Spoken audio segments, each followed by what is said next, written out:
Okay, so we're doing a follow-up video talking about torque and static equilibrium, doing some examples. So we'll start out here with an example like this. So here's a hanging plank of mass 30 kilograms and length 2 meters. And the question wants us to find the two tensions in the rope. So the first step with a problem like this, very similar to when we were doing forces, is to do a free body diagram and figure out what are the forces that are acting. And so here on this plank, there's three forces. There's two tensions, we'll call them T1 and T2, and then there's the mg, which again, we can always treat the mg as acting at the center of mass of the object. And here that's, since it's just a uniform plank, it's right at the center. So if we look here, all right, so looking at the forces, if we use F equals 0, so this is an equilibrium, so there is no acceleration, so the forces must add up to be 0. If we use that, we get this idea that basically the positive forces, which are T1 and T2, have to balance the downward force mg. So this is really the problem, is that from just using the sum of the forces, Newton's second law, we can't solve for T1 and T2. T1 and T2 are different, and we have two unknowns, one equation, so we need more information. So we have to use this idea of torques. And so we're going to use the same idea. So again, our equation for torque, the F equals ma, is torque net equals the moment of inertia times angular acceleration. That equals 0, so the sum of our torques should equal 0. Another way to think about that is the positive torques have to equal the negative torques. So we can use this as another piece of information. So here's our picture. Move over to the side a little bit. And so we're going to go through and use torque. So torque positive equals torque negative. Now we're trying to find one of the tensions. So basically we want to put our axis in either place on top of one of those tensions. So just for kicks, I'll pick the axis at T1. So what that does is T1 cannot apply a twist about its own axis right there. Okay, so if you think about this as being like a door that's hinged on the axis, okay, T2 over here can make it twist, mg can make it twist, okay, but T1 cannot make it twist. So this is basically not part of our torque problem. Now if you look at this, T2 makes it want to rotate this way, which is positive. mg wants to make it rotate this way, which is negative. So in my equation, I write it out like this here. So T2 times its moment arm is going to equal mg times its moment arm. So these torques have to balance about this blue axis. And so we do that, and so let's try to figure out our distances. Well, our distance dmg would be this distance right here, okay, which we've labeled as L divided by 2. And then for the other guy, for T2, its distance would be this distance here, okay, which if you look at that, that's L over 2 plus L over 4, and so I would call that 3/4 L, okay, when it's all said and done. And so that's what we can plug in. So our distance is, here's L over 2, here's 3L over 4. So again, this is the 3L over 4 is the distance that's perpendicular to T2, and this L over 2 is the distance that's perpendicular to mg. You're always trying to find the distance that's perpendicular to the forces. At this point, you can cross out the L's. That's really nice. So it didn't even matter what the actual length was. Okay, and if you solve for this, you get that T2 is equal to mg times 2/3. I believe in the problem we said that m was 30, and so if you figure that out, you get that this comes out to be 196 newtons for T2. Now, to solve for T1, you could do this, making your axis over here by T2 and do this torque business all over again. And that's totally fine. But another way to do it is to use the force equation we had. So we know that T1 plus T2 equals mg. And so to solve for T1, it's just mg minus T2. And if I do that, I get that it's 98 newtons. So kind of either way we want to do it, it works out okay. So that's pretty nice. So now let's look at a test question. It's a little bit more tricky. So here there's an old test question of mine. A uniform plank has a mass 2m and a bowling ball has a mass m. The length of the plank is 5 meters and it rests horizontally on 2 supports. Those are those 2 triangular looking things as shown in the drawing, with 2 meters of the plank hanging over the right support. To what distance x tip? So there's a distance x tip. So basically, I want to know what distance can I roll this little guy over here. So over here there's a little barrel on here, or a little disc or whatever it is. I want to know how far can I move that out, okay, this distance x tip, before the plank tips over. So give this a try, see what you can think, and we'll talk about it in a second.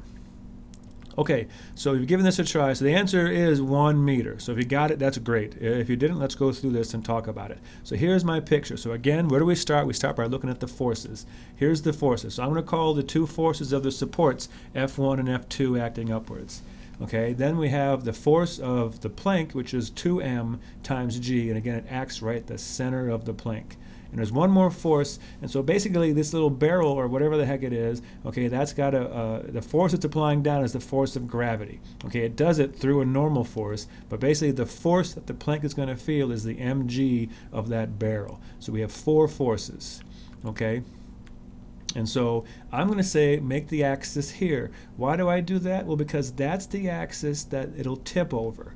Okay, so if you push this disc out to a certain point, it's going to tip over this point here. So in a problem like this, it's important that you use the axis that it's actually tipping over. So in this case, it's not necessarily true that you can use any axis. I mean, it is true you can use any axis, but here it's really important to use this axis to get the answer we're looking for. Okay? And so as usual, we do torque positive equals torque negative. So about this axis, F2 cannot apply a twist because it's the axis right there. So the 3 forces that can apply a twist are F1, mg, and 2mg. And in this picture, if you look at it, 2mg is the one that's going to be rotating positively, and then mg and F1 make this thing rotate about that point F2 in the negative direction. So we would have an equation like this here. So 2mg times the distance to 2m, mg times the distance to m, and then F1 times d1. So those are the 3 things doing twisting.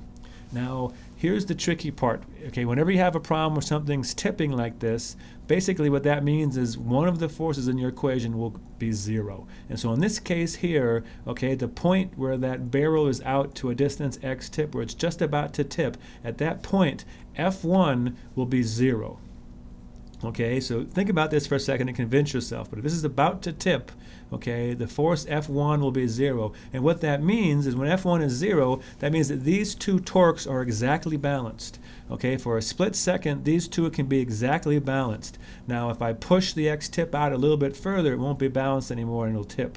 But at this moment, they're exactly balanced. If you look at our distances, okay, the distance 2m is over here. That's the distance in between the center of mass, which is where the 2mg acts, and the red axis. And then our dm is just labeled as the X tip. So if I plug this in, this distance is 0.5 meters. Check that and make sure you agree that this little blue arrow here is 0.5 meters. And then X tip is what we're looking for. So at this exact moment, these two guys balance. If X tip is any bigger, okay, then it's going to flip over. And so now you've got everything you need. So the M and the G cancel out from both sides, and you get that it comes out to be 1 meter, like we were saying. All right, now we'll do one that's even, I think, a little bit more tricky than that last one, and that's a hanging plank. And so we have a couple of examples like this. The book will do this, and I'll do this too. And so here we have a plank of mass 50 kilograms, and its length 5 meters. It's set up as in the picture below, and I want to find the force of tension and the force the wall exerts on the plank. So the first step, as usual, is to find what are the forces that are acting. Okay, so think about it, and then see if you agree with me. Okay, so the forces I find are the cable holding the plank, which we call the tension, which will act that way. The wall holding the plank. Now here, I'm assuming the wall is just basically touching the plank. And so there's 2 forces. There's the force of friction, which could be going up or down, and then the normal force, which could be going, it's going to be pushing upward or to the right like that. And finally, the last force is the weight of the plank, mg, which acts straight down from the center. So here's the, again, this force here. So generally the force at the wall, so here there's no hinge or anything, but there's basically, it can push that way, and the friction could act up or it could act down. We'll just guess that it's up, and we'll see if we can, what happens in the end. And of course tension acts at that angle 25. So one way to think about this situation is that there's 2 tensions. There's the tension of cosine, which pushes in, and the tension of sine, which pulls up. So if we look at the whole picture together, sometimes what's nice to do is just split these 2 forces in 2 like this and just have them behave like this situation here. So here's our picture. So these are the forces acting on the plank. I'm going to make the axis of rotation to be this little red dot here, okay? Because the first thing I want to do is find the tension. If I make it over here, what that does is it basically cancels out. Okay, the normal force and the force of friction cannot apply any twist about that red axis. Okay, so that's the reason I do that there. So the only forces that can are the tension and the mg. And so let's look at this now. So here, I want you to tell me which torque positive equals torque negative is correct. And we'll assume the length of the plank is L. So think about this, let me know what you think. Okay, so I get that it's C right here. Okay, T sine theta L equals mg L divided by 2. So let's go through this step by step. Okay, so the torque positive is going to be the tension from sine theta, because it can actually make this, it's making this, again, you think about this as an axis and this is a door, it makes the door rotate in the counterclockwise direction. And now, between the two forces, the T cosine is just pushing in. It's the T sine that does the twisting. So it's T sine 25, and it's acting a distance L away from the axis. The negative one would be mg, and of course the distance from mg, because it acts at the halfway point, would be L divided by 2. Okay, so we get those two, we set them equal, and then once you set them equal, what you can usually do is cancel out the L's, so you don't even need to know the length. And you get that T is mg over 2 sine of 25 when you solve for this. And when I did that, I got 580.31 as the tension. And so now, to find the force of the wall, the way you do this is you use Newton's second law. So again, just like the one problem we did first, usually the first thing you have to do is use torques, okay, to solve for one of the forces. And when you have one of the forces, you can solve for the rest using forces. And so here again, the total of the x forces should sum to 0, and the total of the y forces should sum to 0. So if you look at the x forces, there's the normal force, which equals T cosine 25. And then in the y direction, there's the T sine 25 plus the force of friction has to equal mg. All right, and that's just looking at the forces in the x and the y. Make sure that makes sense to you. And if you do that, you can solve for the forces right away. So the normal force is just T cosine 25, and the force of friction is basically mg minus the T sine 25. And when you do that, I get these two numbers here. Okay, and then once you're done with that, that's basically the problem. Okay, hope this helped. Thank you.